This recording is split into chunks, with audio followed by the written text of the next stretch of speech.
une réunion de l'Association des agriculteurs méthaniseurs de France qui aura lieu au lycée agricole de Pressin, de mémoire, lycée de Ressin, pardon. L'AMF, le 3 mars, dans la Loire, tiendra une journée de formation réunion à destination des porteurs de projets agricoles. Donc, faites passer le message d'ores et déjà. Et pour ceux qui suivent ce webinaire, eh bien, cochez déjà la date sur vos agendas. Voilà, Monsieur Bouillot, je vais vous laisser peut-être reprendre la main. Je vais réapparaître en caméra. Je vais mettre fin au partage d'écran. Et on va peut-être repartir sur la deuxième table ronde.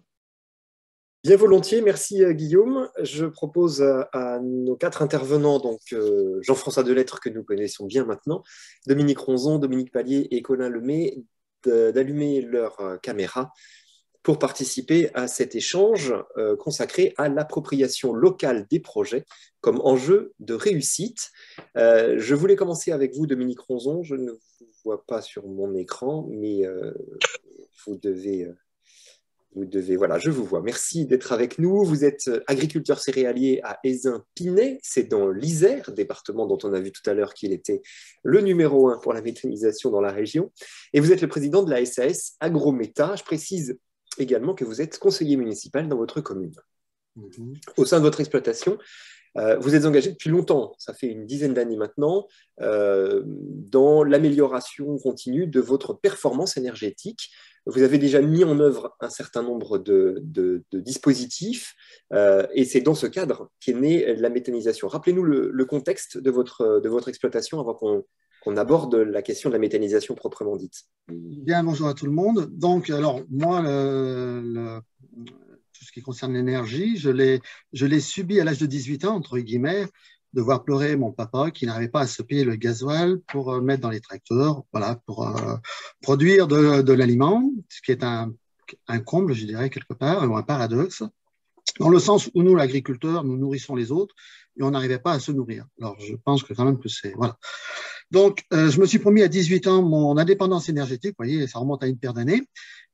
C'était à l'époque où il y avait les Mad Max, la violence, tout le monde se bagarrait derrière les camions de carburant, ou la Dorian, où on mettait la peau de banane dans la Dorian. Donc, j'ai fait le choix plutôt positif, aller chercher l'indépendance avec nos moyens. Voilà. Et vous êtes indépendant, vous avez atteint cet objectif de l'autonomie énergétique? Alors, oui et non. Enfin, quand nous, les agriculteurs, nous sommes les premiers producteurs d'énergie, quoi qu'on en dise, puisque nous produisons de l'énergie, c'est-à-dire de l'aliment, pour notre cœur. Donc, nous sommes les premiers producteurs d'énergie. Dans tous les cas, je crois qu'on l'a oublié. Un matin, midi et soir, on prend... D'une certaine manière, en effet. Et oui, mais ça, on l'oublie. Je pense qu'il faut regarder les choses un peu sur le fond et pas que sur la forme. Voilà. Donc, effectivement, bon, j'ai créé 4 plateformes de compostage, voilà, pour nourrir mes cultures, voilà. Centrale photovoltaïque aussi. J'étais dans un programme européen et j'avais le seul tracteur qui roulait à l'huile végétale et carburant. Voilà, c'était les secondes générations de carburant. Et sur nos exploitations, on a besoin d'azote aussi. Et la matière azotée, on l'a pas comme ça, quoi. Donc, et on s'est orienté sur une méthanisation pour avoir les digestats liquides, pour avoir la partie azotée sur nos cultures. Voilà. Dans ce contexte-là, la méthanisation est arrivée comment? Pour quel projet? Alors, c'est des projets qu'on regarde depuis à peu près 2010-2011. C'est pas si simple. Aujourd'hui, c'est très simple de parler de méthanisation parce qu'on a énormément de retours d'expérience des agriculteurs. On a vu tout à l'heure avec les 2 agriculteurs. Voilà, donc il est facile aujourd'hui de parler méta. Il y a une paire d'années, c'était moins évident. Donc, j'ai fait une première étude de faisabilité avec du gaz porté et je n'avais pas les rentabilités qui étaient derrière. Et aujourd'hui, nous sommes plutôt sur un projet collectif, dit collectif, voilà, avec une injection au bout. Voilà. Concrètement, comment avez-vous abordé d'emblée, vous allez nous le dire, cette question de l'acceptabilité? Alors, il faut bien comprendre, se mettre un petit peu à la place de ceux qui entendent parler méthanisation, la peur que ça peut provoquer chez les gens. Je pense que c'est la peur qui fait reculer les gens. C'est la méconnaissance du sujet, d'une molécule, d'un atome, oui. Et de tout ça, on n'entend que des gros mots, des mots qui sortent d'une autre planète. En plus, aujourd'hui, avec les réseaux sociaux, on bombarde d'informations, plein d'infos, et les gens ont du mal à faire le bon choix. Est-ce que c'est bien ou c'est pas bien? Voilà, qu'est-ce qu'une méta? Moi, je fais très attention au réseau qui est la maladie de la communication, et je ne dirais pas la maladie, le réseau, c'est le mal à dit.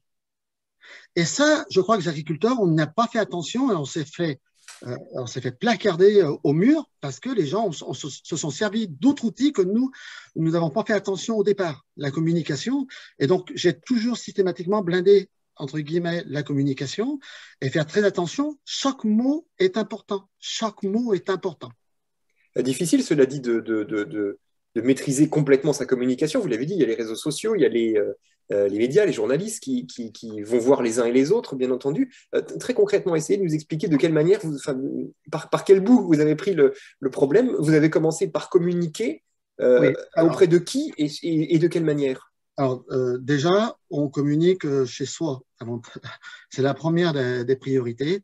Avant de communiquer sur les réseaux ou autres, on communique chez soi et déjà, sa mairie. Sa mairie, c'est quand même un maire aujourd'hui veut la paix sociale dans sa mairie, il veut pas autre chose. C'est clair et net. Moi, je suis conseiller municipal et dès qu'il y a quelque chose qui bouge l'oreille, on va avoir les problèmes. On n'attend pas et on les subit pas. Mais aussi, nous, agriculteurs, on n'a pas à imposer quelque chose à la mairie. Ça doit être fait en symbiose entre voilà. Et on ne peut pas poser un dossier de 500 pages sur le bureau de monsieur le maire et dire voilà, monsieur le maire, je pose un projet de méta. Déjà, qu'est-ce qu'un projet de méta? Il faut que tout soit analysé en amont, s'entourer de personnes, de faire des comités de pilotage. Voilà, il y a les chambres d'agriculture, on a tellement de compétences autour de la méta qu'aujourd'hui, ça serait dommage de s'en priver. Voilà. Donc le maire, premier interlocuteur. Oui, bien sûr. Et qui comprennent bien qu'est-ce qu'une méta. Parce que certains maires n'ont pas compris au départ qu'est-ce que c'était une méta. Les maires ont eu à gérer les conflits entre citoyens. La première chose, c'est déjà comprendre qu'est-ce qu'une méta. Voilà, pour que le maire puisse expliquer aussi à ses concitoyens. Ça, c'est la chose principale. Voilà, c'était très, très important. Après, on a développé, moi, je suis dans une collectivité et je remercie ma collectivité qui est Vienne Condrieu Agglo, où la collectivité était en TEPOS. Donc, et le TEPOS, on a besoin de maîtriser ses énergies, de produire des énergies aussi. Et donc, la méta a été bien acceptée, était un outil supplémentaire pour la collectivité, quoi. Voilà. À un moment ou à un autre, vous vous êtes trouvé en situation de dialoguer, d'échanger très concrètement, très directement avec les habitants, avec les riverains en particulier. Comment ça s'est passé? Alors, on a communiqué par parcimonie, c'est-à-dire qu'on n'a pas plus communiqué ce que le projet était.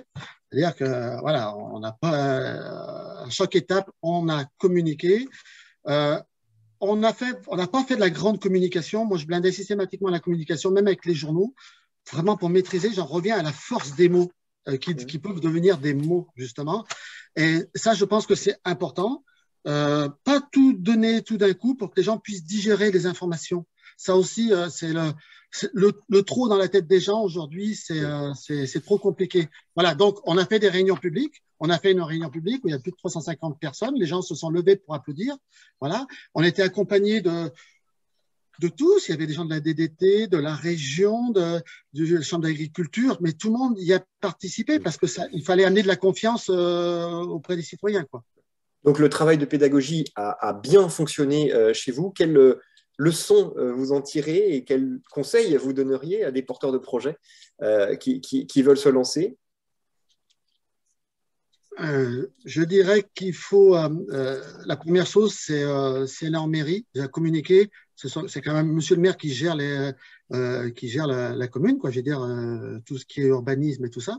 C'est la priorité. Lui est vecteur aussi de communication. Voilà. Quand la collectivité peut communiquer sur un côté positif, et ça c'est tout béni pour le monde agricole, parce que nous ne sommes pas des communicants, ne l'oublions pas. On peut communiquer, mais nous sommes entourés de gens qui savent communiquer, et à bon escient, dans des médias communaux, communautaires et tout ça.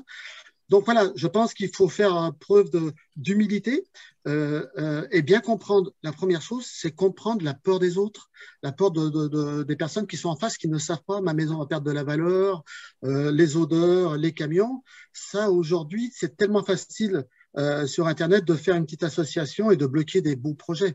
Donc, il faut être extrêmement méfiant. Il faut aussi aller vers ces gens-là pour voilà, qu'ils comprennent le danger. Enfin, le soi-disant danger qu'il n'y ait pas. Un maire de commune, on en a un précisément à notre table ronde. Bonjour Dominique Pallier. Vous êtes le maire d'Aprieux, c'est dans l'Isère également, où c'est la commune où se situe une unité de méthanisation qui a été inaugurée en 2017. Mais chez vous, ça a été assez compliqué. Vous allez nous raconter, nous résumer en quelques minutes 6 années qui, si j'ai bien compris ce qu'on s'est dit quand on a préparé cette table ronde, ont été 6 années de galère. Pourquoi est-ce que ça a été si compliqué? Bonjour à tous. Donc Dominique Pallier, maire d'Aprieux, donc une petite commune, 3500 habitants sur la communauté de communes de Bièvre-Est, donc proche de l'agglo grenobloise. Alors, on va dire que je trouve très intéressant l'intervention de Dominique Ronzon juste avant, parce que je vais vous expliquer comment ça s'est très très mal passé chez nous. Et comment ça s'est pas trop mal terminé. Et puis je voudrais donc juste dire un petit mot, en forme de clin d'œil à Véronique Pinet de GRDF, à Jean-Paul Sauzet de la Chambre d'agriculture et à Jacques Viard de l'ADEME, qui ont été des soutiens techniques, voire psychologiques, pour le maire que je suis, dans des périodes qui ont été très très compliquées. Puisqu'en fait, moi, j'ai commencé à connaître la méthanisation en 2012 et le projet a été inauguré en 2019. Donc, je me suis trompé quand on a fait le petit débrief, c'est bien 2019. Donc, vous voyez, sur cette période-là, il s'est passé des tas de choses que je vais vraiment rapidement borner pour vous montrer quelles sont pour moi les difficultés majeures. Alors, il n'y a absolument aucune notion de revanche ou de jugement. Nous sommes autant responsables que les porteurs de projets, je pense, dans le fait que ça s'est mal passé au démarrage. Et on va dire qu'on va partager le succès parce que ça s'est bien terminé. Mais ça s'est même très bien terminé. Et d'ailleurs, je salue Max Gros-Balthazar, qui est le président donc, de Méthanisère, donc qui porte l'association des agriculteurs.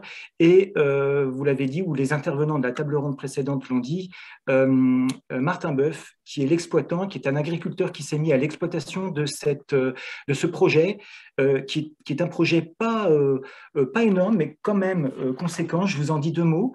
Donc, c'est un projet qui représente une production nominale de 100 normaux mètres cubes par heure, avec une capacité qui pourrait passer à 200, 1500 logements alimentés, une capacité de traitement de 15 000 tonnes. Et puis, on va dire un investissement qui est proche des 6 millions d'euros. C'est vrai que quand un projet comme ça arrive sur votre commune, il faut le prendre avec énormément de précautions. Et ce qui s'est passé au tout démarrage a été un énorme dérapage, puisque même si j'ai été approché effectivement par le porteur de projet industriel et un certain nombre, on va dire une personne à un moment donné qui était agriculteur à la retraite, j'ai découvert avec stupéfaction qu'il y avait eu un dépôt de permis de construire sur un terrain privé. Et je me suis évidemment retourné assez rapidement. C'était en avril 2015. Je me suis retourné rapidement vers les porteurs de projet en leur disant « Mais attendez, mais de quoi s'agit-il » Enfin, oui, donc là, vous confortez ce que nous expliquait Dominique Ronzon tout à l'heure. Complètement. L'évidence même, c'est d'informer le maire avant de faire aboutir son dossier. Alors, avec une petite nuance, c'est qu'ils sont venus me voir en me disant, bah voilà, on a ce projet-là. Donc, moi, je ne connaissais pas la méthanisation. Et je suis intéressé par ces sujets, comme sur les questions environnementales en général. On a un parc photovoltaïque de 11 hectares, on travaille sur l'hydro, il y a plein de sujets. Et je pense que là, j'ai commis une erreur. Je dis, ben, je trouve ça pas mal. Et ça m'intéresse, on va en parler au conseil. Et en fait, je me suis rendu compte que cette parole avait été prise comme en fait une acceptation. Et on s'est trouvé, sachant que moi, pour moi, la concertation, c'est avant tout l'habitant, on s'est trouvé dans une situation où le permis a été déposé, je trouve assez brutalement, et on m'a répété assez régulièrement que c'était de toute façon un projet privé. Et le problème, c'est que les services de l'État ont instruit ce permis en août 2015, alors que la commune avait mis un avis plutôt défavorable, voulant faire revenir autour de la table, ou faire venir autour de la table avec les habitants, on va dire, les porteurs de projets. Et il s'est passé exactement ce que Dominique Rezon a expliqué tout à l'heure, c'est-à-dire qu'un collectif de riverains s'est constitué. Et alors là, j'ai la liste. J'ai la liste des peurs. Alors là, il nous faudrait quasiment un psy ou un ethnologue. Parce que ça tombe bien, on en a un qui intervient juste après. C'est parfait, parce que je pense qu'on est vraiment dans ce domaine-là, puisque la technique ne suffit pas. L'environnement a expliqué la technique, mais les odeurs, le transport, la circulation, la sécurité et les explosions. On sait très bien qu'un méthaniseur, ça explose. L'eau, les problèmes d'assainissement, l'impact immobilier sur les biens, l'approvvissement de la terre avec la culture des cives, la fin de l'agriculture. Si les agriculteurs font une méthanisation, ils ne cultiveront plus pour nourrir les gens. L'architecture et le paysage, la dégradation du milieu naturel. Enfin voilà, j'en ai encore 10, là, comme ça. Alors, Monsieur Pallier, on comprend bien, effectivement, ça, j'imagine que voilà, tous les porteurs de projets entendent ça à un moment ou à un autre dans leur phase de développement. Comment est-ce que vous avez réussi à désamorcer tout ça, à dégoupiller finalement cette crise qui s'est installée, on l'a bien compris, sur des arguments qui sont en partie irrationnels? Eh ben, on n'a pas réussi. On n'a pas réussi du tout à désamorcer et on est allé au conflit. On a déposé un recours contre le permis de construire, qui était effectivement sur un zonage PLU qui n'était pas conforme, et on a exigé des porteurs de projets d'avoir une discussion sur un projet qui ne cessait d'évoluer. C'est-à-dire que les capacités évoluaient, les questions qu'on posait, les réponses n'étaient pas très claires, notamment par rapport à la circulation. En fait, on s'est rendu compte après coup que le projet, qui n'était pas tout à fait ficelé évidemment au démarrage, mais qui a quand même fait l'objet d'un permis, évoluer dans la collaboration entre les partenaires, évoluer même dans la taille du méthaniseur. Et en fait, la confiance qui aurait pu se nouer au démarrage du projet s'est complètement rompue. Et il s'est passé quelque chose de catastrophique pour moi, c'est que moi, qui étais plutôt intéressé par le sujet, je me suis trouvé minoritaire au sein du conseil. C'est-à-dire qu'on était 2 sur 23 à entendre que ce projet pouvait être intéressant et à essayer de faire en sorte qu'on puisse écouter les porteurs de projets. Mais la première réunion publique qui s'est déroulée qu'en 2016, après que le préfet n'ait pas instruit le permis, donc permis tacite, vous imaginez l'image que ça peut représenter, les services de l'État laissent filer le délai, permis tacite, donc l'image auprès du conseil catastrophique, et puis première réunion publique 18 mai 2016, je m'en rappelle très très bien, et ben là, contrairement à chez Monsieur Rozon, il y avait 350 personnes dans la salle, mais qui n'applaudissaient pas. Donc ça s'est très très mal passé. Alors entre 2016 et 2019, c'est là qu'il faut qu'on avance, Monsieur Pallier. De quelle manière vous êtes sorti de cette crise? Comment vous avez fait? Eh ben, on est allé jusqu'au bout de la démarche, moi avec mon conseil qui était défavorable, en attaquant le projet, en allant jusqu'à, puisque c'était complètement bloqué, en allant jusqu'à déposer un référé au moment du démarrage des travaux et en bloquant les travaux. Donc, on a vraiment été très, très loin. Donc, c'est allé un vrai bras de fer. Un vrai bras de fer. Ouais. Et il y a un moment donné, effectivement, la gouvernance du méthaniseur a changé. Le président a changé. J'ai considéré qu'il y avait une ouverture. Les membres de mon conseil se sont assouplis. Et puis, on va dire que tout ce temps passé à discuter de ces sujets-là a aussi, quelque part, fait mûrir l'ensemble des acteurs. Et au moment du jugement, après le référé, le jugement qui a été positif pour Méthanisère, au lieu de faire appel du jugement, j'ai considéré que le projet avait été jusqu'au bout de sa démarche, alors même si c'était très très brutal, et j'ai refusé de faire appel contre une majorité de mon conseil. Bon, on Donc, entend bien une histoire d'assouplissement finalement des positions de chacun et de voilà des petits mouvements qui font que à un moment vous avez réussi quand même malgré tout à vous parler et peut-être à vous écouter aussi. Si tout ça était à refaire, que faudrait-il faire pour qu'on n'en arrive pas là? Même question qu'à M. Ronzon tout à l'heure. Quel conseil, quelle leçon en tirer?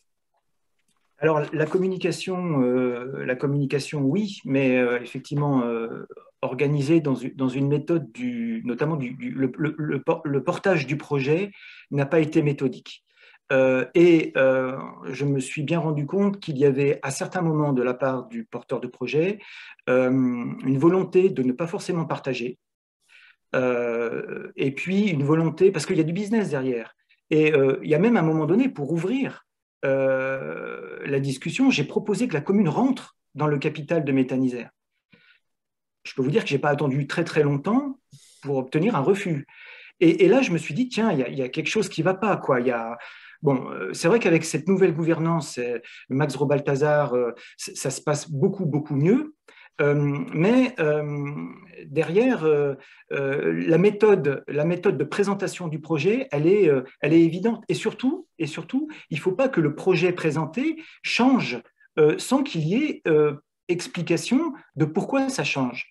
Et là, il y a eu cette rupture de confiance a posé un vrai gros problème pour tous. Pédagogie, et ce, dès l'engagement du projet, on l'a bien compris, vous confortez de ce point de vue ce que disait M. Ronzon. Je reviens vers vous d'ailleurs, Dominique Ronzon, parce qu'on n'a pas abordé tout à l'heure, et c'est une petite remarque sur le fil de questions de François Duhoux qui m'amène à revenir vers vous là-dessus. Vous avez organisé un voyage, un déplacement sur un site, et pas tout à côté en plus, pour montrer très concrètement aux uns et aux autres ce que c'est qu'un projet de méthanisation.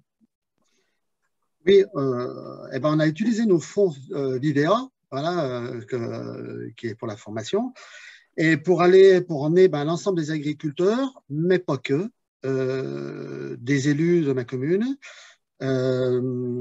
l'association environnementale, voilà, qui comprennent, des banques aussi, et on est allé à Nantes, voilà, donc c'était la première fois que, je dirais 80% des agriculteurs prenaient un avion. On est allé en avion sur 2 jours. Donc, ça a été la grande découverte, surtout du décollage jusqu'à l'arrivée. Voilà, donc ça a été un choc, c'est-à-dire que j'aurais bien fait comprendre que c'était pas un projet qui était atypique et que la démarche devait pas être une démarche normale. Mener un projet de méta dans une commune, c'est pas une démarche normale au départ, faut bien le comprendre. Donc voilà, je pense qu'il faut il faut violenter un petit peu tout le monde pour bien comprendre. Quand vous dites normal, c'est-à-dire qu'elle n'est pas n'est pas courante, qu'elle n'est pas banale. Enfin, c'est un projet. Elle n'est pas banale. Ouais. Elle n'est pas banale. Parce que c'est un projet il n'y a pas plus sociétal qu'un projet de méthanisation, en amont comme en aval. Donc, il faut bien, pour ne pas gaspiller cette richesse, entre guillemets, d'avoir un projet, voilà. Donc, on doit être au petit pois carotte avec tout le monde. Bon, alors tout le monde ne pourra pas traverser la France pour aller visiter des sites, mais enfin, en tout cas, la dimension pédagogique de cette initiative nous paraît très clairement évidente. Colin Lemay, merci d'être avec nous. Vous êtes consultant et formateur en psychologie environnementale. Je vais vous faire réagir sur les 2 exemples qu'on vient assez différents qu'on vient d'entendre. Mais d'abord, une première question qui est qu'est-ce qu'un psychologue vient faire dans ces histoires d'unités de méthanisation? Je pense qu'à partir des témoignages précédents, il y a déjà matière à en discuter. Mais c'est vrai que ça reste original d'avoir un psychologue qui travaille sur ces questions de méthanisation. Moi, c'est surtout lié à mon parcours, puisqu'avant d'être consultant, je suis chercheur en psychologie à l'université sur des questions d'acceptabilité et d'opposition à des projets de territoire. La méthanisation, pour moi, elle a certains, on va dire, caractères qui font qu'on a besoin d'un accompagnement qui va au-delà de l'aspect technique, un accompagnement qui est plus individualisé lors de moments charnières sur de la communication, sur de la gestion de conflits. Pourquoi? Parce que tout simplement, les projets de méthanisation, et je pense notamment aux projets de méthanisation à la ferme, ils sont animés par des porteurs de projets qui ne sont pas des communicants, qui n'ont pas vocation à devenir des communicants, sur un sujet qui est complexe, qui est mal connu, qui fait peur, celui de la méthanisation. Et puis, on est sur un territoire où ils résident, on est sur un projet qui se situe dans la continuité de leur activité professionnelle, et on voit bien qu'à un moment donné, s'il y a un grain de sable dans la machine, si le projet il fait face à un recours, si une opposition se monte, très rapidement, on va avoir un débordement sur la vie professionnelle, sur la vie privée, et qu'il va être nécessaire par rapport à ça, et c'est ce que j'essaye de faire, moi, à mon niveau, c'est de faire du dialogue territorial, mais en travaillant sur les différentes facettes du projet, sur ces différents enjeux, et de faire en sorte que les personnes qui animent le dialogue, elles soient en capacité de le faire, qu'elles soient, on va dire, maîtresses de ce qu'elles racontent, qu'elles fassent avec leurs difficultés, qu'elles fassent avec leur territoire, mais surtout qu'elles se préservent, qu'elles prennent en compte le fait que c'est leur activité professionnelle qui est en jeu, que parfois il y a des répercussions. Je pense notamment à des choses toutes bêtes. Par exemple, j'ai accompagné des porteurs de projets dont les enfants étaient victimes de harcèlement scolaire, tout simplement parce que quand l'association d'opposants s'est montée, il y a eu des manifestations, notamment sur l'exploitation agricole. Et derrière, qui en a fait les frais, c'est les enfants en fait qui, à l'école, étaient harcelés par leurs camarades qui ne faisaient pas la part des choses entre le projet qui était perçu comme mauvais pour le territoire et tout simplement ces enfants. Donc, il y avait des problématiques très personnelles là qui dépassent, on va dire, l'accompagnement technique. Et pourtant, il est nécessaire de venir sur ces questions-là. Alors là, c'est un exemple particulier, mais on peut multiplier ça à l'infini. En fonction des projets et des personnes, on a des choses très différentes qui peuvent émerger. Alors, de quelle manière, peut-être avoir des exemples à vous de nous en donner, mais de quelle manière concrètement vous intervenez, sachant que j'imagine que parfois vous intervenez au début, voilà, dès le début du projet, et là, ça peut se passer probablement bien comme chez M. Ronzon, ou alors vous jouez le pompier de service quand la crise a éclaté, et là on est dans le cas de figure de M. Pallier. L'idéal, ce serait d'intervenir au tout début, d'anticiper ces difficultés. Je dis toujours que l'essentiel, peu importe le projet, ça va être de créer ou de maintenir ou de restaurer un dialogue. Et c'est-à-dire simplement que le porteur de projet, il puisse faire passer ses idées, qu'il puisse parler de son projet, qu'il puisse le défendre. Et la plupart du temps, malheureusement, on a tendance à rester, peut-être à garder des informations pour soi ou à avoir peur de discuter avec ses riverains, d'aller vers ses élus, etc. Simplement parce qu'on a l'impression que le projet n'est pas ficelé, qu'il n'est pas prêt à être présenté. Malheureusement, la plupart du temps, quand on ne fait pas cet effort-là, ce qui se passe, c'est que d'autres personnes viennent dans ce vide, en fait. La plupart du temps, c'est des opposants qui se constituent en association. C'est très rapide de créer une association.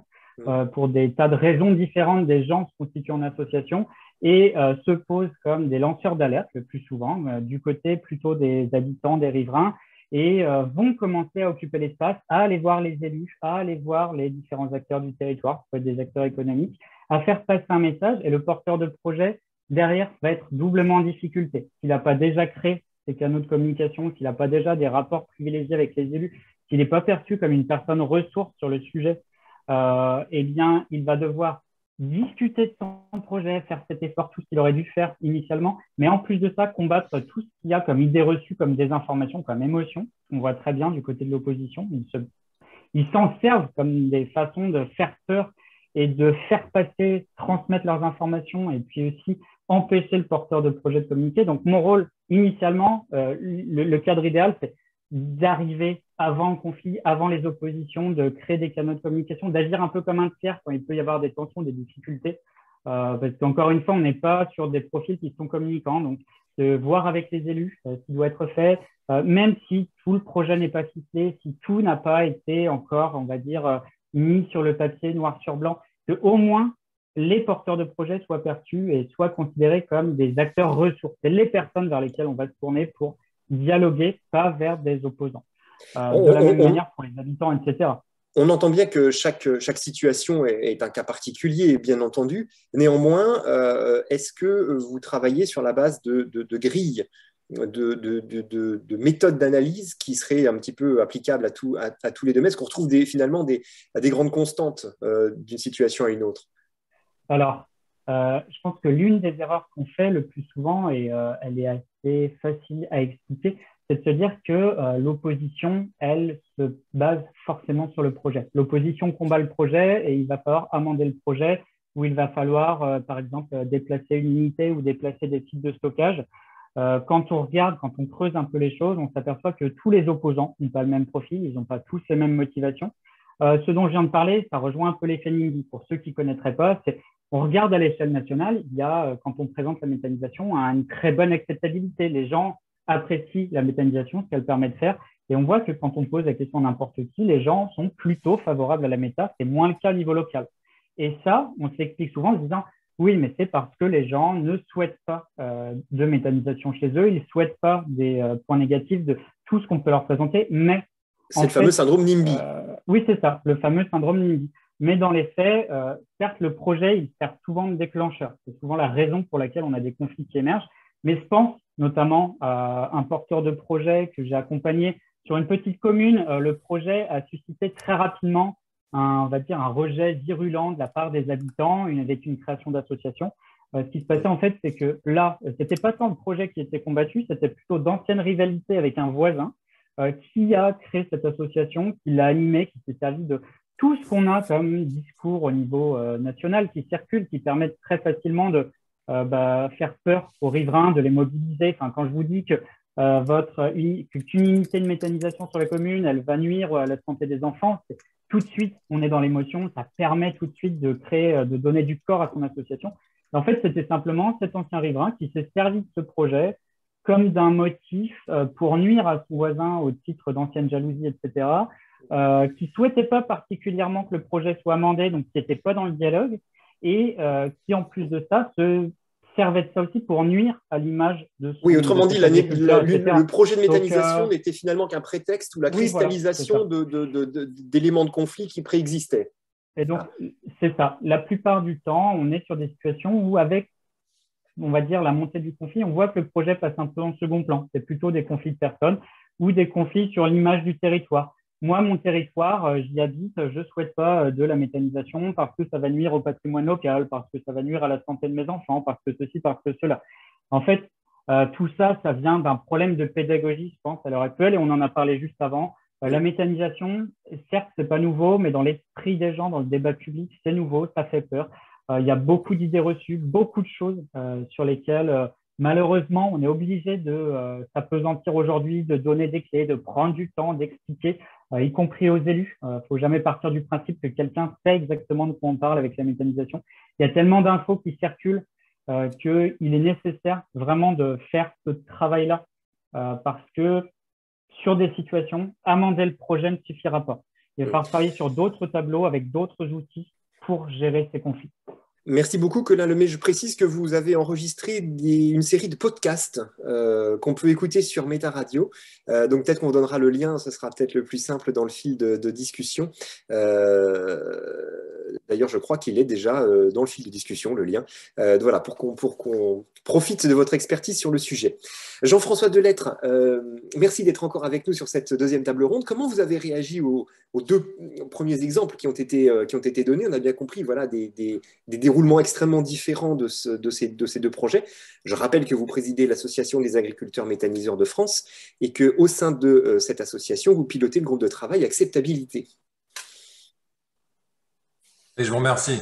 Et d'ailleurs, l'Association des agriculteurs méthaniseurs de France est très proche de l'AMF, l'Association des maires de France. Oui. Alors, le maire, en l'occurrence, c'est vraiment… Imagine avoir un stand, un de ces quatre, au Salon des maires de France pour pouvoir justement discuter de ces sujets-là à cette échelle-là. Alors, le maire, effectivement, c'est vraiment le premier interlocuteur, a priori, d'un porteur de projet. En tout cas, il a un rôle absolument clé à jouer. Non, après, justement, là où j'ai trouvé les débats intéressants, mais assez symptomatiques aussi, vous verrez, c'est pas du tout et ça, c'est plutôt du fait de la construction que vous avez choisie, c'est que quand on parle d'acceptabilité, on démarre toujours par le porteur de projet. Et alors, ce qui m'a beaucoup intéressé chez Dominique Crozon, c'est qu'il a bien exprimé, même si ça paraissait peut-être assez abstrait pour des gens qui ne sont pas familiers avec le milieu agricole, ses motivations au départ, pourquoi il en est arrivé là, les questionnements, l'énergie, le fuel, etc., sur son exploitation agricole. Et ça, c'est la priorité pour nous. Ça veut dire que le porteur de projet doit vraiment connaître ses motivations pour le projet, à la fois pour techniquement s'engager, mais aussi parce que, comme Dominique Pallier l'a évoqué, un projet de méthanisation, ça va tanguer. Et si vous n'êtes pas armé sur vos motivations, vous allez avoir du mal à tenir la route sur le long terme. Donc ça, c'est le premier point que les porteurs de projet. Et là, j'ai trouvé ce point de vue intéressant.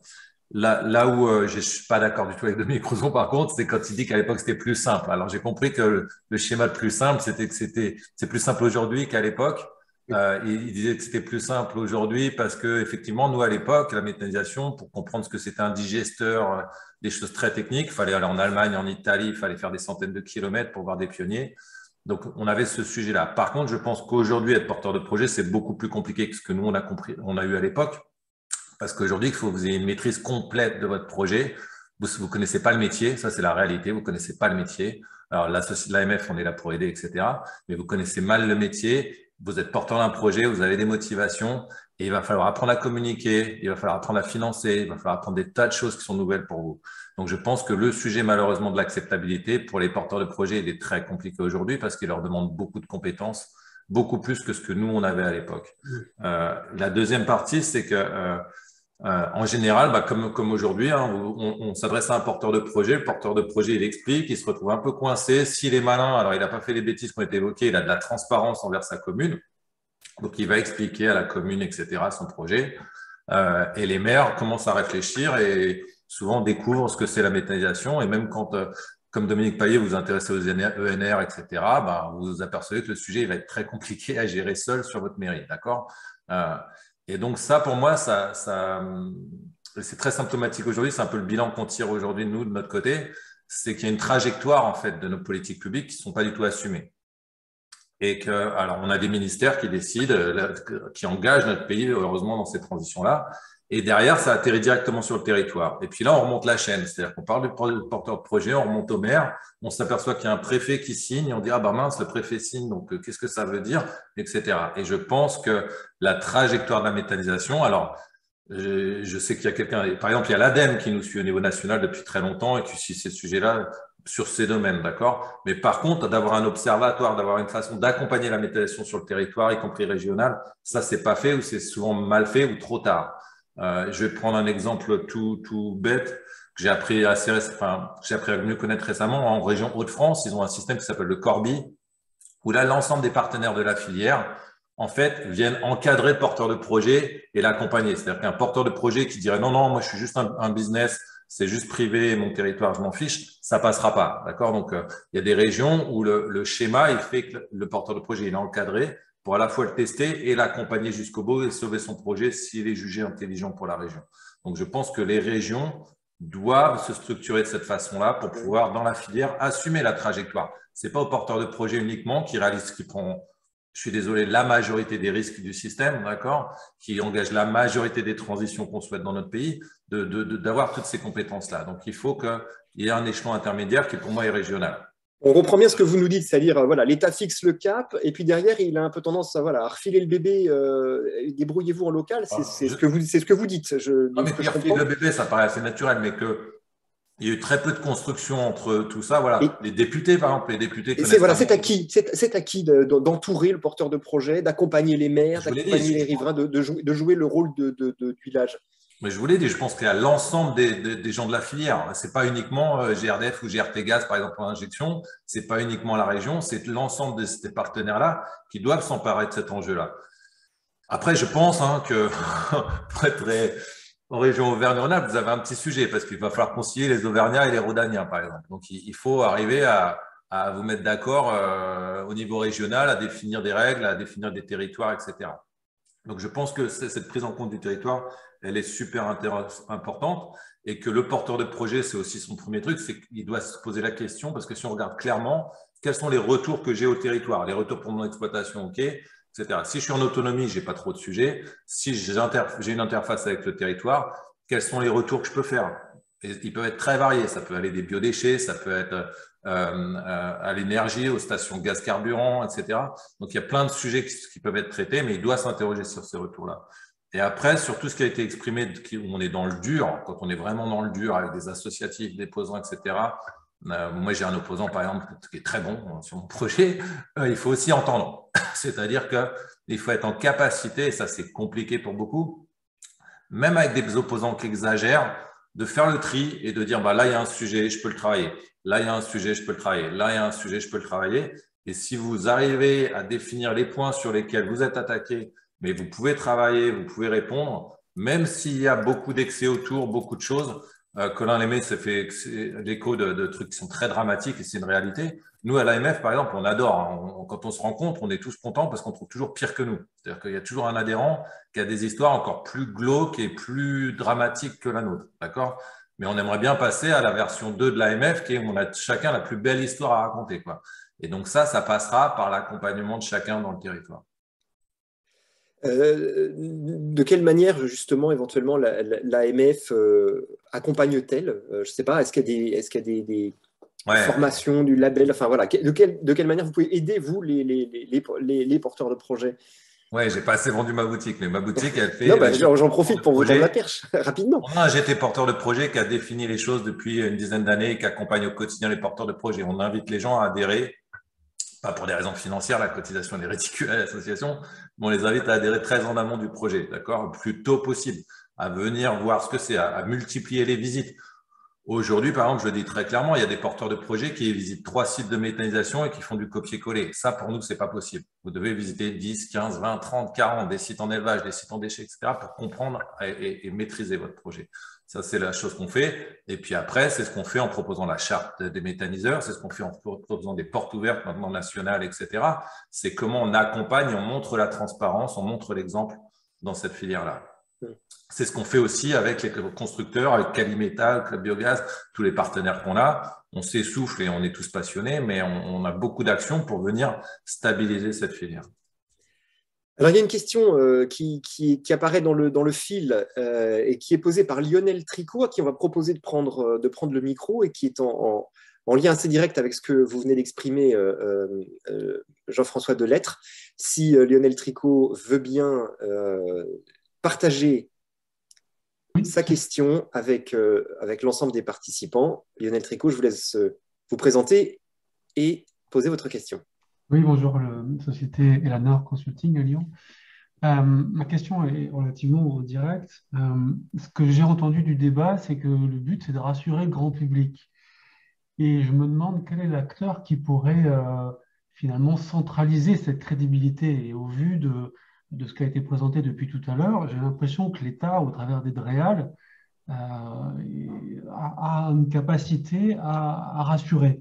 Et ma question, c'est pourquoi l'État n'est pas plus présent aux côtés des porteurs de projets en tant que médiateur, en tant que formateur, en tant que, j'en sais rien, moi, soutien, facilitateur, employant tous les termes qu'on veut, mais pourquoi ils ne sont pas plus présents à nos côtés, puisqu'ils représentent une entité forte pour le grand public. En tout cas, ils sont crédibles. Je propose qu'Alain Rochegude de l'Adréal apporte des éléments de réponse à votre question. Oui, rebonjour et merci M. Tricot pour votre question. On ne va pas se cacher, hein, la réponse, elle n'est pas simple. Par contre, ce que je peux vous apporter, ce sont quelques éléments d'éclairage sur la façon dont les services sont mobilisés d'ores et déjà autour de certains projets. Et d'une manière plus générale aussi auprès des collectivités locales. Gaëtan Josse a évoqué en introduction l'organisation des services de l'État pour accompagner les porteurs de projets dans la phase amont. La stratégie aujourd'hui, de la part des services, c'est d'essayer de tout mettre en œuvre en amont pour justement éviter d'arriver dans des situations très complexes. Lorsqu'on a des projets qui arrivent dans des situations complexes, c'est presque plus l'artillerie lourde qu'il faut sortir. Il faut s'entourer de personnes et d'agences qui sont compétents pour arriver à extirper le projet de la situation dans laquelle il est. Et ça, clairement, de la médiation ou arriver à sortir un projet d'une situation délicate, on n'a pas les compétences au sein des services de l'État. On n'a pas forcément la possibilité de le faire. Par contre, ce qu'a rappelé Gaëtan Josse en introduction, c'est que nous invitons très fortement les porteurs de projets à se faire connaître auprès des services de l'État et en particulier auprès des référents méthanisation en TDT dès l'émergence de leur projet.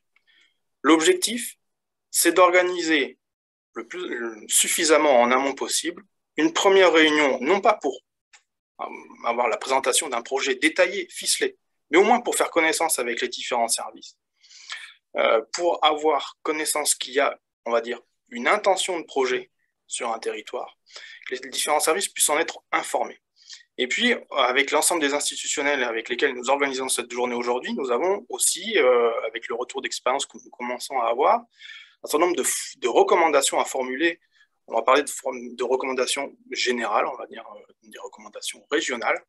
Et ensuite, moi, j'ai mes collègues référents méthanisation en DDT qui, eux aussi, commencent à avoir été confrontés à différents problèmes et qui commencent à acquérir aussi une certaine expérience sur les conflits qui peuvent apparaître, ont aussi des recommandations à apporter à un niveau plus local. Donc, c'est une première étape. Et je terminerai sur ces revues de projet en disant aussi que l'intention, c'est d'inviter les élus locaux à cette première réunion. Et ça, ce sera sous réserve que le porteur de projet accepte. Mais il y a une vraie intention à ce que les élus locaux, communes et interco puissent venir participer à cette première réunion. Puis, à la deuxième, comme l'a expliqué Gaëtan Josse, qui sera tenu juste avant les dépôts des dossiers administratifs, là, pour vérifier que le projet est bien mature pour partir dans la phase administrative. Ça, c'est un premier élément de réponse. Deuxième élément, c'est que vous pouvez être assuré que l'ensemble de mes collègues référents méthanisation, référents transition énergétique, même parfois plus largement, au sein des DDT, sont actuellement mobilisés et commencent à mettre en place des actions de communication. Ça s'appelle parfois des groupes de travail, ça s'appelle réunion départementale méthanisation, ça prend le nom que ça veut, sont mobilisés pour communiquer et sensibiliser, je vais parler là plutôt des élus locaux, au sein de leur département, parce que là, ça relève véritablement de nos prérogatives. Voilà, il y a un vrai travail qui est en train d'être mené pour que les élus locaux soient de plus en plus sensibilisés à l'heure actuelle où bon nombre de PCAET sont en fin d'élaboration, voire même sont d'ores et déjà approuvés, donc les PCAET, les plans climat, air, énergie territoriaux, que les intercos de plus de 20 000 habitants doivent élaborer et faire vivre avec, dans bien des cas, des objectifs, des ambitions qui sont portées dans ces plans-là en termes de méthanisation, entre autres. Voilà ce que je peux vous apporter comme élément de réponse sur l'implication des services de l'État, que ce soit côté DREAL, mais aussi à l'échelon des DDT. Jean-François Delettre ? Oui, j'ai juste un complément, c'est que souvent c'est une tendance des porteurs de projets à dire DDT, mais défendez-moi, quoi. Or, on leur demande de juger de la qualité de nos dossiers aussi. Donc ça, c'est pas possible. J'ai dit que pour moi, c'était souhaitable dans les régions aussi d'un organisme qui fédère toutes les parties prenantes et que les pouvoirs publics doivent être leaders sur ce sujet-là. Après, pour moi, il y a des moyens d'action qui sont assez simples, mais vous prenez, alors Dominique Payet a dû le voir sur son village quand ça lui est arrivé, mais vous prenez ce qu'on appelle un résumé non technique d'une installation classée pour l'environnement qui liste l'ensemble des risques auxquels on fait face. Et même si vous êtes très bon porteur de projet, même si la DDT a fait un magnifique boulot, si vous êtes citoyen et que vous lisez ces 8 pages, et je ne passe pas des 70 pages ou des 200 pages du dossier, mais rien que si vous lisez ces 8 pages-là, vous ressortez, vous avez forcément mal au ventre. D'accord ? C'est-à-dire que la façon de dire il y a tant de risques, tant d'impact, ça a été bien pris en compte, merci, ça ne suffit pas. D'accord ? Il faut à un moment donné dire la trajectoire est là, notre département, on en est là, on a tant de NR produites, on a cette volonté-là. Et donc, le projet, il apporte aussi ces bienfaits-là. Et derrière, on liste les risques, on risque le boulot fait. Mais si vous prenez ça, voilà. Donc, pour moi, il y a aussi des sujets tout simples. Et le dernier sujet, mais ça, c'est très franco-français, c'est qu'il faudrait que le national écoute le département, quoi. On vient d'avoir des modifications ICPE pour nos sites qui vont poser de gros problèmes sur certains sites. Et à ma connaissance, il n'y a quasiment aucun inspecteur départemental qui a été consulté pour dire c'est quoi vos retours exacts, comment vous voulez, c'est quoi les bonnes solutions d'après vous, qu'est-ce qui est faisable sur le terrain, qu'est-ce qui n'est pas faisable. On a des inspecteurs, voilà, et ça, pour moi, on a besoin d'avoir des allers-retours aujourd'hui sur tous les échelons et de progresser dans ce sens-là. Voilà. Si je peux vous rassurer, Jean-François Delettre, les allers-retours avec l'échelon régional ou local, il a lieu. Voilà, on a peut-être même d'ailleurs en ce moment Marc Jabouille, inspecteur en DDPP 73 et qui a aussi un rôle de référent régional au titre des ICPE pour la méthanisation, qui contribue très largement aux allers-retours avec le niveau national et qui est consulté du moins pour notre région lorsqu'il y a des modifications ICPE qui se trament au niveau national. Je propose qu'on donne la parole à Estelle Schwebel. Estelle, vous êtes avec nous? Oui, je précise que vous êtes chef de projet transition écologique à la région Auvergne-Rhône-Alpes.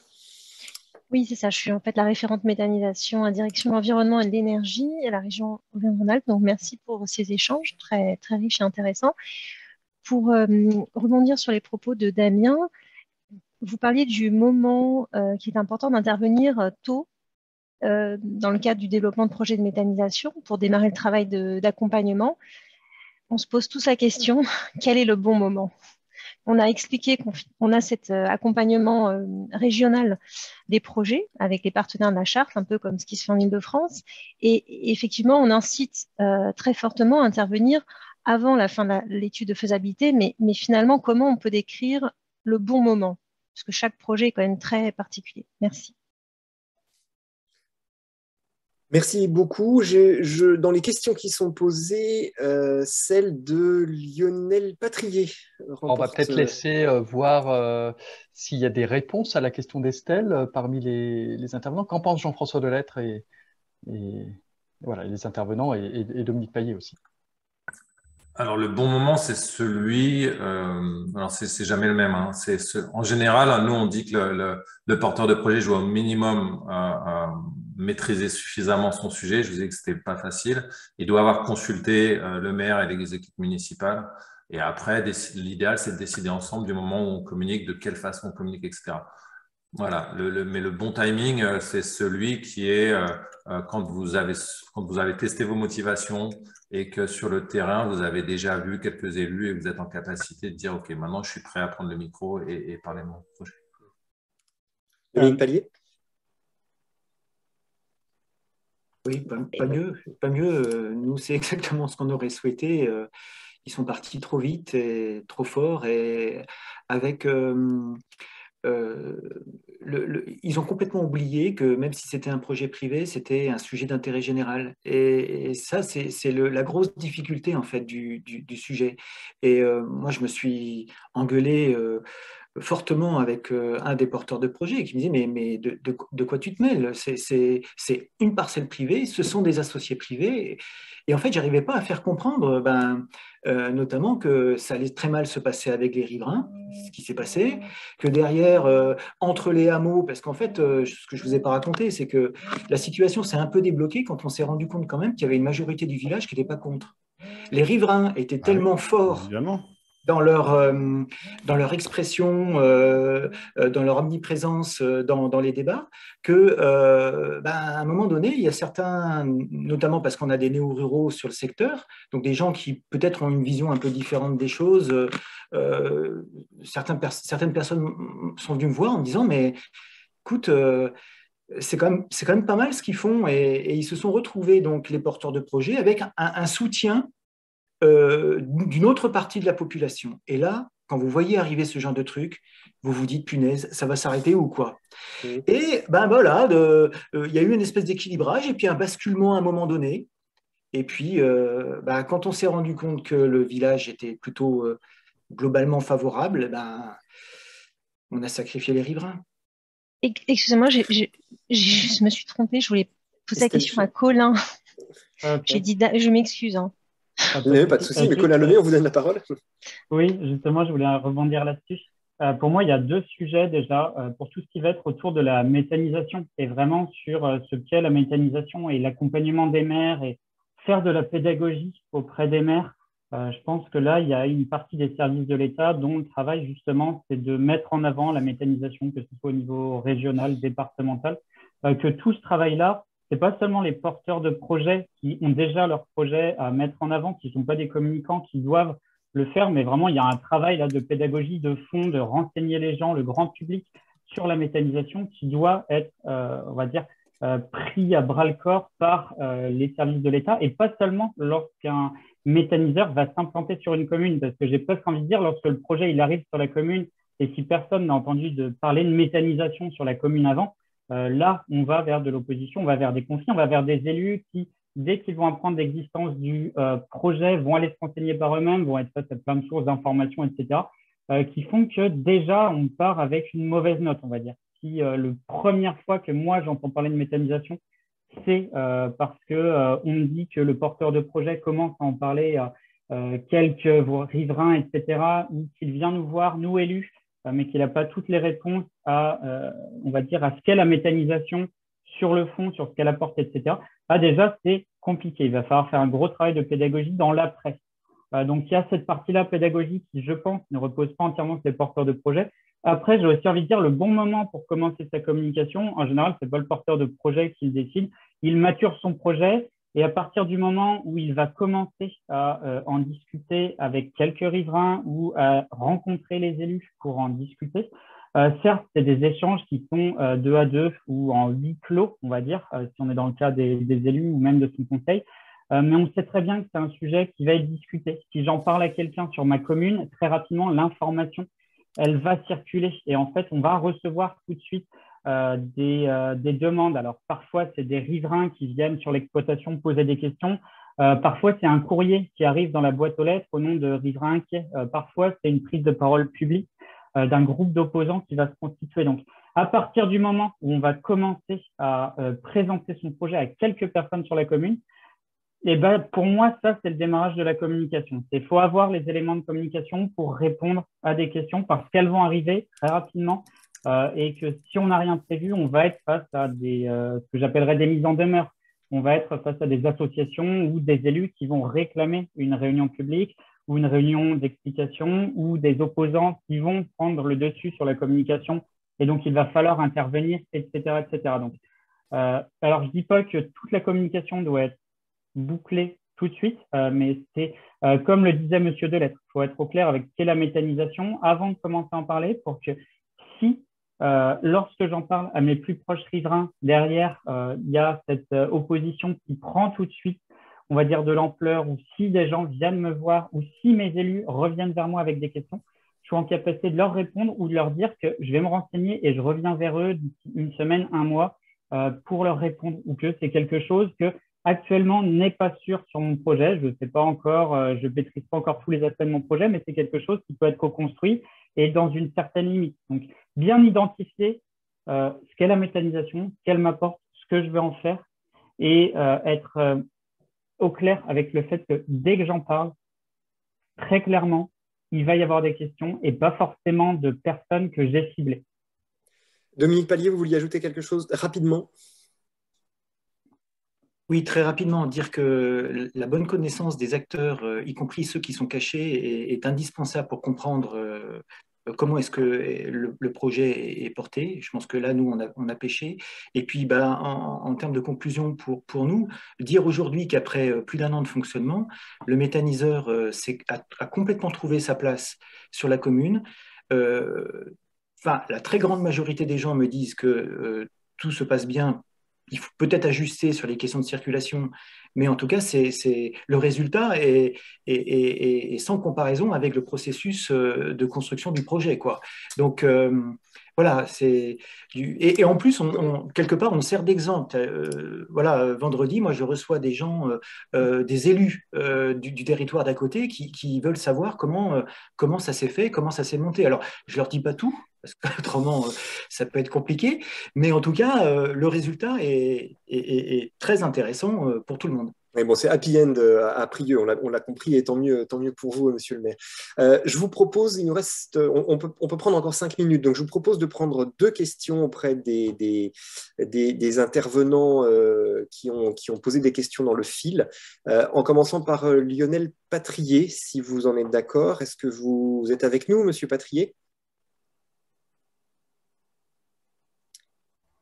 Alors, normalement, je vais donner la possibilité de parler, effectivement. Voilà. Alors, monsieur Patrier, il faut que vous activiez simplement votre micro. Voilà, bonjour à tout le monde, oui. Bonjour, je suis là. Vous présenter et puis rapidement poser votre question.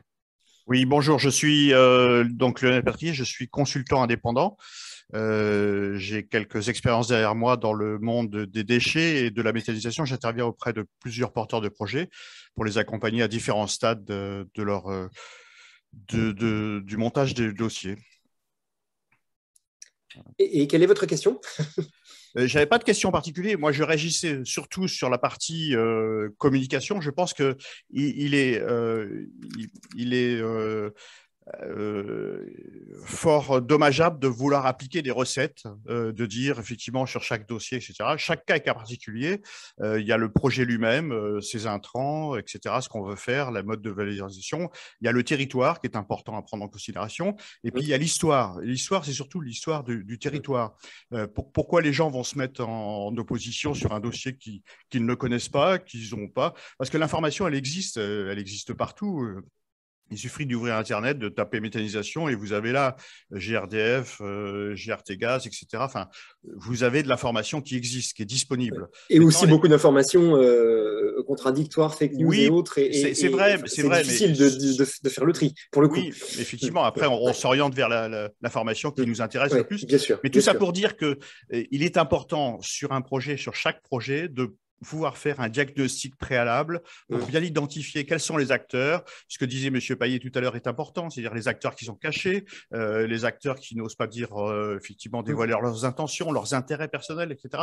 Tout ça, il faut bien le. Et puis expliquer Colin Lemay effectivement sur l'historique du territoire et les relations préexistantes au projet. Merci pour votre contribution. Et surtout ne pas croire qu'on peut convaincre tout le monde, ce qui est important. Il y a un rapport de force et ce rapport de force, il existera toujours.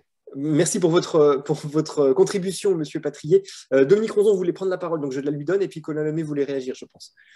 Oui, je pense quand même qu'il faut expliquer, en règle générale, pour la communication, et M. Delettre l'a bien remarqué, il faut expliquer la philosophie des projets. Il y a peut-être des projets industriels qui sont plus gros et ça a des enjeux vraiment financiers. Nous, quelque part, c'est des métiers complémentaires ou des vraies activités sur nos exploitations agricoles et que nos concitoyens imaginent qu'on ne passe pas que c'est pas que financier, c'est avant tout philosophique, c'est la survie de nos exploitations, c'est la transmission de nos exploitations. Et ça, c'est un peu plus difficile à expliquer parce que quand on explique, on pose un projet de méta, on va nous attaquer systématiquement, techniquement, c'est immédiat. Par contre, si on approche les projets philosophiquement, ça passe beaucoup mieux. Une dernière chose, moi je parle pour mon cas, dans l'Isère, nous sommes accompagnés, je dirais, vraiment c'est merveilleux, on a DDT, Chambre d'agriculture, la région, tout, ça se passe, on a tous les outils pour bien réussir, mais vraiment tous les outils. Et ce serait dommage aujourd'hui qu'on aille à l'écueil. Voilà, on a vraiment tous les outils, il faut aller chercher des performances. Voilà. Colin Lemay. Peut-être pour conclure là-dessus d'une façon plus positive, je suis assez d'accord sur le fait qu'il va falloir conjuguer le projet avec le territoire pour l'ancrer, pour répondre à un certain nombre de craintes.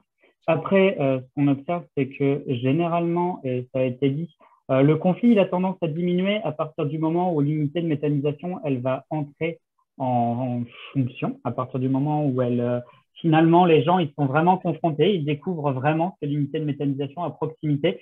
Et finalement, comme cette opposition, elle se base beaucoup sur de la méconnaissance ou sur des enjeux qui sont tout autres, la peur que finalement cette unité de méthanisation, elle ait un impact négatif sur ma commune, sur sa capacité, voilà. En fait, ces conflits, faut bien les regarder comme des moments qui sont difficiles, qui sont extrêmement longs quand on est dedans, mais à partir du moment où l'unité de méthanisation, elle rentre en fonction, généralement, le conflit dégonfle et les choses rentrent dans l'ordre. Alors, je ne dis pas avec tout le monde, hein, comme ça a été dit, il y a certains opposants qui resteront dans le dur et qui continueront malgré tout. Ça, c'est plutôt des questions individuelles ensuite. Ça, c'est des personnes qui, voilà, on n'arrivera pas à faire avec tout le monde, mais dans tous les cas, ces conflits, on parle d'équitabilité, etc., c'est quelque chose qui a tendance à s'apaiser avec le temps. L'unité de méthanisation, elle ne va pas cristalliser les tensions pendant 20 ans. C'est un moment difficile, sa construction, le dépôt du projet, la construction, et à partir de là, les choses rentrent dans l'ordre. Merci beaucoup pour cet éclairage. Merci à vous toutes et à vous tous pour vos participations, votre écoute et votre participation. Je relève juste une question. On n'a plus le temps de donner la parole, mais La question qu'a posée Sandy Cuvereau me paraît intéressante, donc je vous la relais simplement. Elle évoque la co-construction du projet avec les parties prenantes qui se fait bien, qui se fait peut-être mieux que chez nous dans d'autres pays. Elle cite le Canada en particulier et nous invite finalement à nous inspirer de modèles qui existent dans d'autres pays. Ça ferait l'objet, je pense, d'une autre table ronde, ou en tout cas, si on avait le temps de prolonger, évidemment, on aurait grand plaisir à regarder tout ça de près. Merci beaucoup à tout le monde pour votre participation. J'étais ravi d'être avec vous ce matin et je laisse pour conclure la parole à Guillaume Couacadan. Bonne journée. Merci, Monsieur Bouillot. Merci à tous les intervenants pour cette table ronde et puis d'avoir su répondre au présent malgré le contexte et les différentes annulations qu'il a dû faire de vos voyages. Merci à vous en tout cas. Je vous donne rendez-vous donc du coup à 14h pour les pitchs d'entreprise. Donc 10 entreprises au rendez-vous qui viendront vous présenter leurs activités. Nénuphar, Terre Green, Siloxa France, Utisa, H-Consult, Enerbioflex, Socotec Environnement, Valogreen, Tanaga Énergie, Magma Énergie. Donc un exercice efficace et fort intéressant puisqu'elles ont chacune 10 minutes pour exprimer leur